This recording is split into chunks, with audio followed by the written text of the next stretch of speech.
Good morning students, welcome to our channel personal tutor. और मैं आपकी सोफिया मैम आपके लिए केमिस्ट्री की एक और नई वीडियो के साथ में।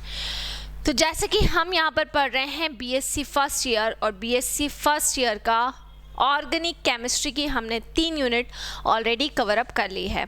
अब यहाँ पर मैं आपको फिज़िकल केमिस्ट्री की हमारी जो यूनिट नंबर 4 है वो आज यहाँ पर मैं स्टार्ट करने वाली हूँ। तो हमारी यूनिट नंबर 4 जो फिज़िकल केमिस्ट्री अब हम यहाँ पर स्टार्ट करेंगे। तो बीएससी फर्स्ट ईयर,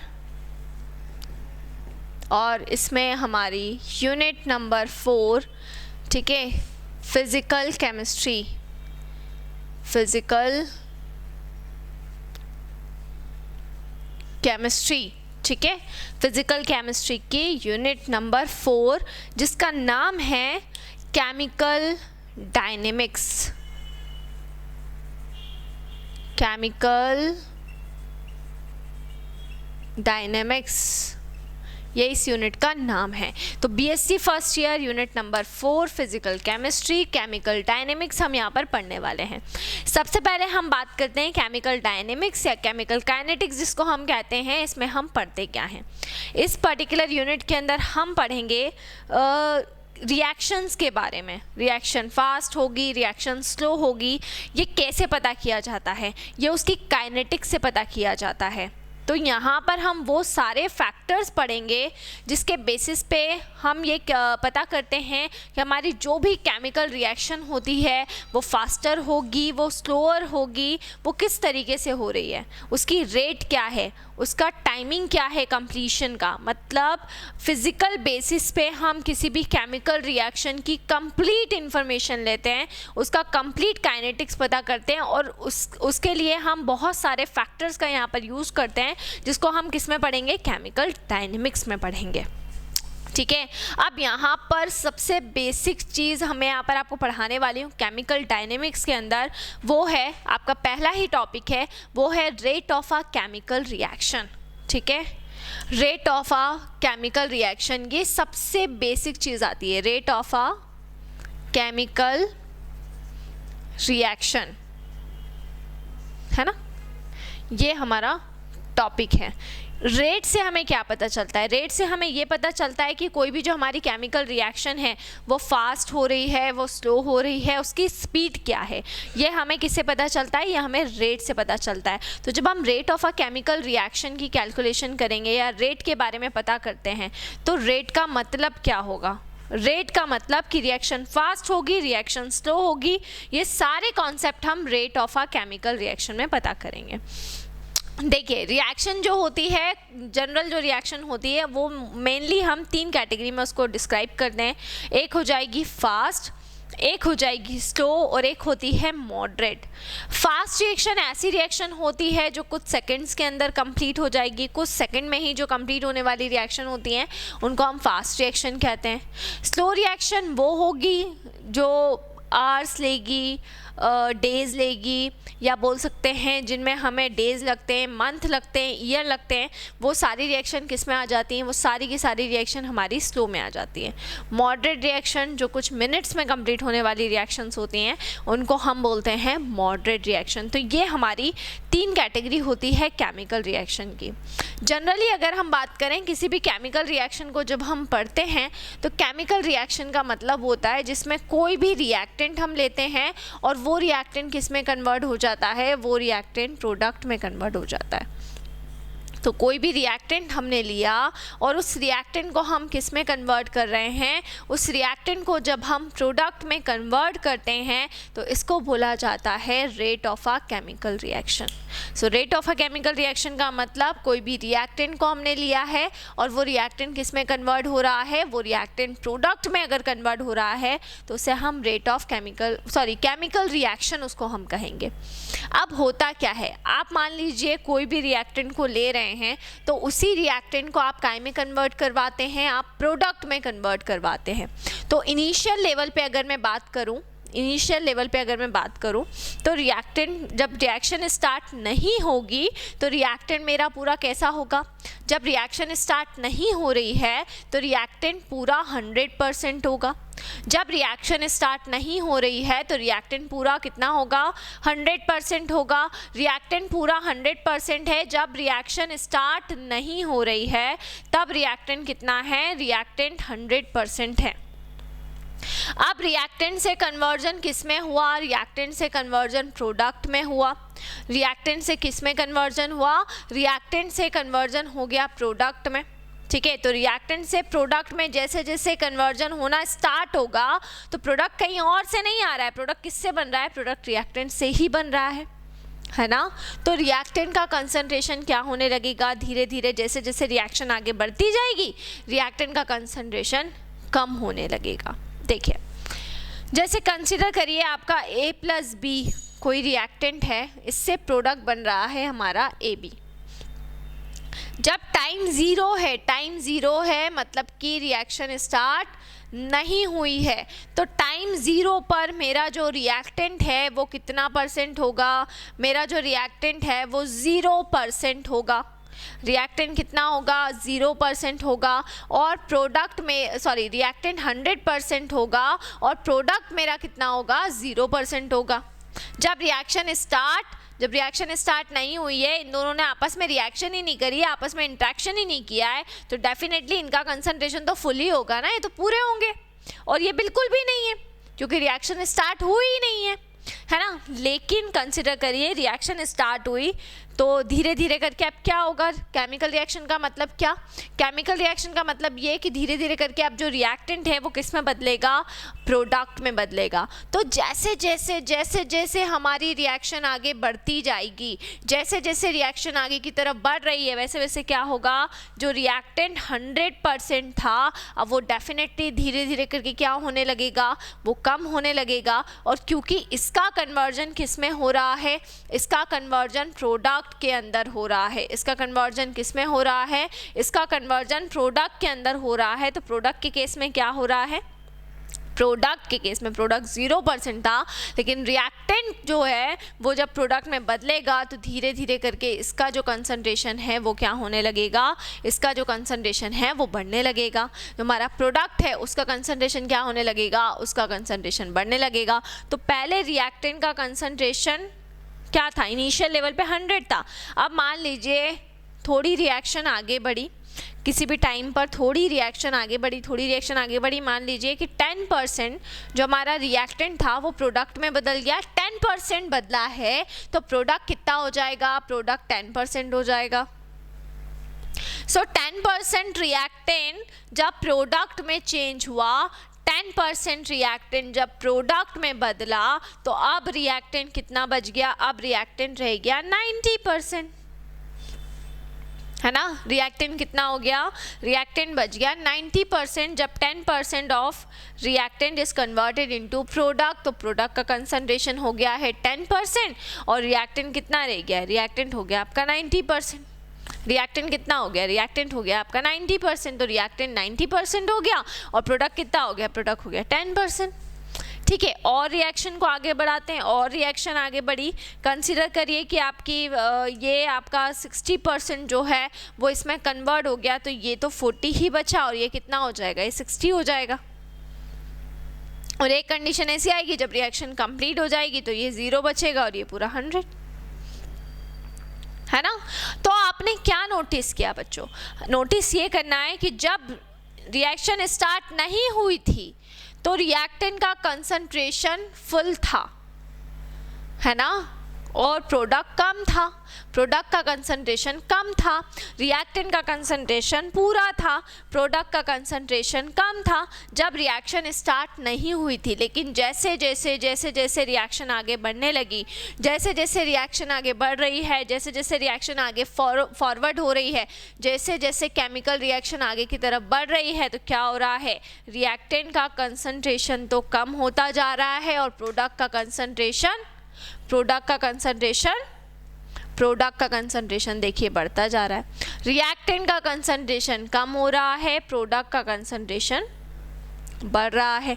ठीक है, तो होता यह है दोनों के कंसंट्रेशन में चेंज हुआ। देखिए रिएक्टेंट पहले ज़्यादा था, जब रिएक्शन कंप्लीट होने पे आई तो रिएक्टेंट कम होता गया। देखिए, और यहाँ प्रोडक्ट पहले कम था, अब प्रोडक्ट ज़्यादा हो रहा है। तो जैसे केमिकल रिएक्शन हो रही है तो दोनों के कंसंट्रेशन में क्या हो रहा है, चेंज हो रहा है। रिएक्टेंट ज़्यादा से कम हो रहा है, प्रोडक्ट कम से ज़्यादा हो रहा है। रिएक्टेंट ज़्यादा से कम हो रहा है, प्रोडक्ट ज़्यादा से क्या हो रहा है, प्रोडक्ट कम से ज़्यादा हो रहा है। दोनों के कंसंट्रेशन में क्या हो रहा है, दोनों के ही कंसंट्रेशन में चेंज हो रहा है।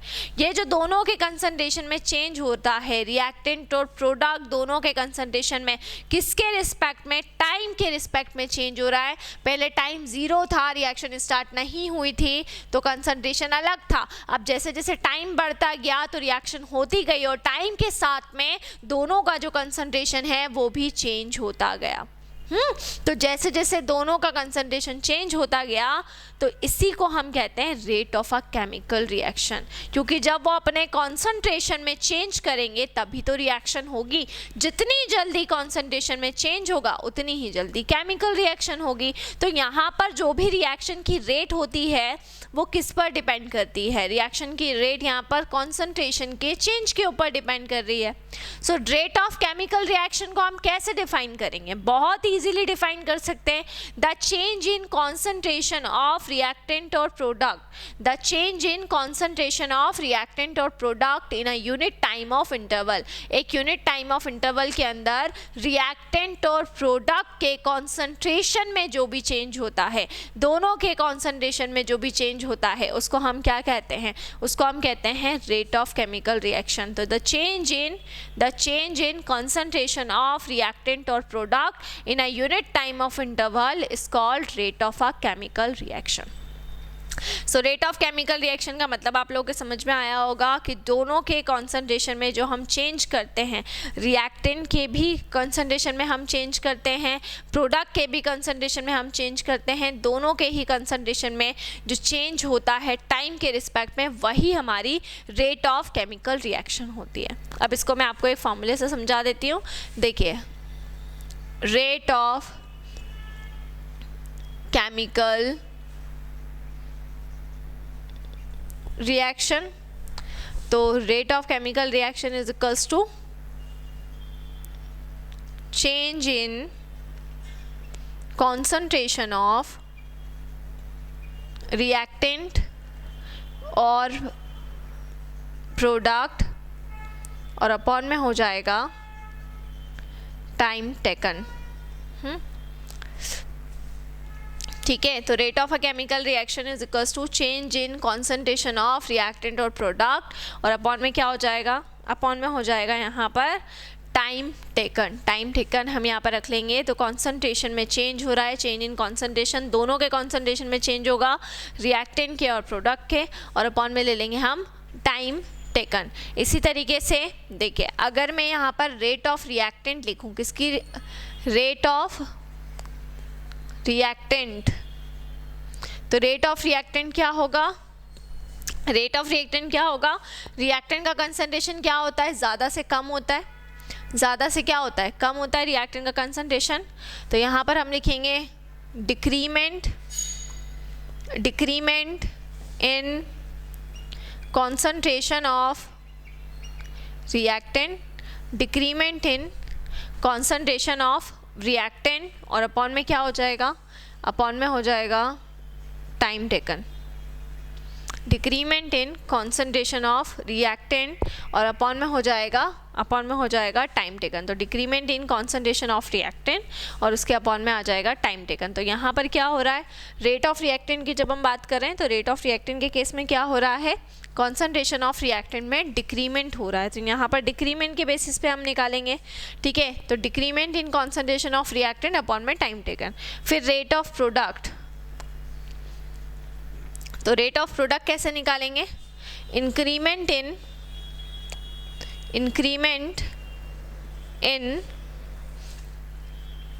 Concentration of reactant, increment in concentration of reactant, क्या करेंगे, increment in concentration of reactant और अपॉन में आ जाएगा यहाँ पर टाइम टेकन। तो increment in concentration of product, sorry, और अपॉन में टाइम टेकन। ठीक है, तो ये हो जाएगा आपका रेट ऑफ रिएक्टेंट का फॉर्मूला और ये हो जाएगा रेट ऑफ प्रोडक्ट का फॉर्मूला। अब रेट ऑफ रिएक्टेंट को अगर मैथमेटिकली फॉर्म में लिखूँ मैं, है ना, रेट ऑफ रिएक्टेंट को अगर हम मैथमेटिकली फॉर्म में लिखूँ तो किस तरीके से हम लिखेंगे, देखिए, decrement in concentration of reactant. Decrement, जब हम डिक्रीमेंट वर्ड की बात करते हैं तो डिक्रीमेंट वर्ड के लिए हमको माइनस साइन लेना पड़ेगा। डिक्रीमेंट वर्ड के लिए हम क्या लेंगे, डिक्रीमेंट वर्ड के लिए हम ले रहे हैं माइनस का साइन। ठीक है, तो माइनस का साइन हमको लेना है यहाँ पर, और चेंज के लिए हम यहाँ पे डी लगा देंगे। चेंज के लिए हम यहाँ पे क्या लगा देंगे, डी लगा देंगे। तो माइनस का डी, रिएक्टेंट के लिए हम ले लेंगे कैपिटल आर, सो माइनस का D of R, capital R minus का डी ऑफ आर, और टाइम टेकन के लिए हम ले लेंगे यहाँ पर डी टी, सो ये डी ऑफ टी, है ना। तो रेट ऑफ रिएक्टेंट की अगर हम बात करेंगे तो माइनस का डी ऑफ आर अपॉन में क्या हो जाएगा, माइनस का डी ऑफ आर अपॉन में डी टी। ठीक है, फिर रेट ऑफ प्रोडक्ट की अगर मैं बात करूँगी तो रेट ऑफ प्रोडक्ट के लिए क्या हो जाएगा, इंक्रीमेंट के लिए प्लस साइन ले लेंगे, तो डी ऑफ पी अपॉन में D T, D of P upon में डी टी। तो रेट ऑफ रिएक्टेंट आपका हो जाएगा माइनस का डी ऑफ आर अपॉन में डी टी, और रेट ऑफ प्रोडक्ट हमारा हो जाएगा प्लस में डी ऑफ पी अपॉन में डी टी। ये आपका क्या हो जाएगा, रेट ऑफ प्रोडक्ट हो जाएगा। ठीक है, तो ये यहाँ पर हो जाएगा हमारा। तो रिएक्टेंट से किस में कन्वर्जन होता गया, रिएक्टेंट से धीरे धीरे करके प्रोडक्ट में बदलता गया। ठीक है, तो प्रोडक्ट में 100 से 0, 90 से 10, 40 से 60 और 0 से 100। ठीक है, तो रिएक्टेंट का कन्वर्जन धीरे धीरे करके किस में होता गया है, प्रोडक्ट के अंदर होता गया। रेट ऑफ केमिकल रिएक्शन की अगर हम बात करेंगे तो कैसे निकालेंगे, रिएक्टेंट और प्रोडक्ट के कंसंट्रेशन में जो भी चेंज हो रहा है वो, और अपॉन में टाइम टेकन। ठीक है, रेट ऑफ रिएक्टेंट डिक्रीमेंट हो जाएगा, रेट ऑफ प्रोडक्ट इंक्रीमेंट हो जाएगा।